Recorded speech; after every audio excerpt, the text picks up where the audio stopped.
talking all about adventures because you have been invited on an adventure, and it is the adventure of a lifetime. It's anything but boring, and the company, you guys, is pretty amazing.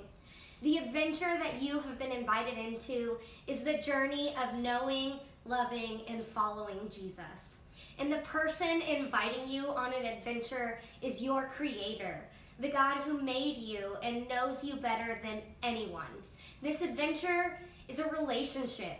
Your faith journey is an adventure because it's a relationship with the Creator of the universe. But how are we supposed to connect with someone we can't physically hang out with? Well, to answer that question, let's take a look at one of our greatest examples, Jesus. Matthew chapter 14, verse 13. When Jesus heard what had happened, he withdrew by boat privately to a solitary place. Mark chapter 1, verse 35. Very early in the morning, while it was still dark, Jesus got up, left the house, and went off to a solitary place where he prayed. Mark chapter 14, verse 32. They went to a place called Gethsemane, and Jesus said to his disciples, "Sit here while I pray." Luke chapter 6, verses 12 and 13. One of those days, Jesus went out to a mountainside to pray and spent the night praying to God. When morning came, he called his disciples to him and chose 12 of them. Each of these scriptures represents a different way Jesus spent time with God. Jesus started his days with God. He ended his days with God and spent time with God when he was worried or mourning.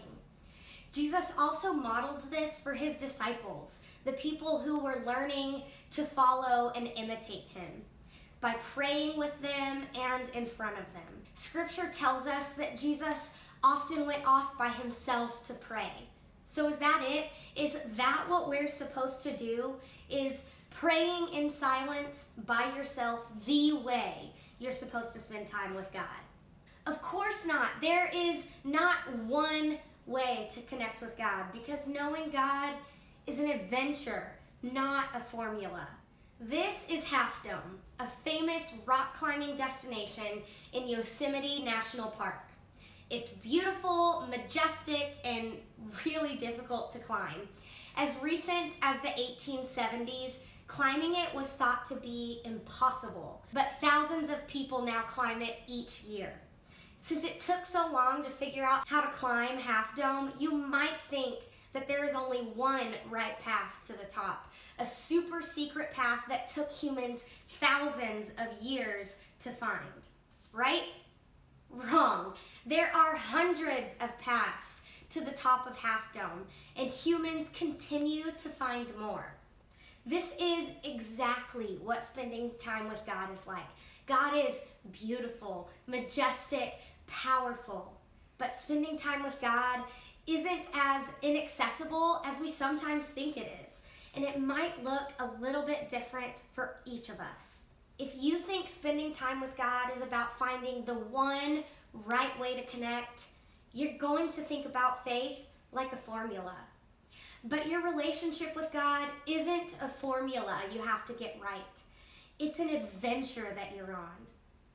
Maybe you already know some of the ways you connect well with God, but more than likely, you still need to discover some of the ways that work best for you. I want to challenge you this week to try spending time with God in a new way. Some methods of spending time with God will be easier for you than others, but even the methods that are difficult can still teach you something important.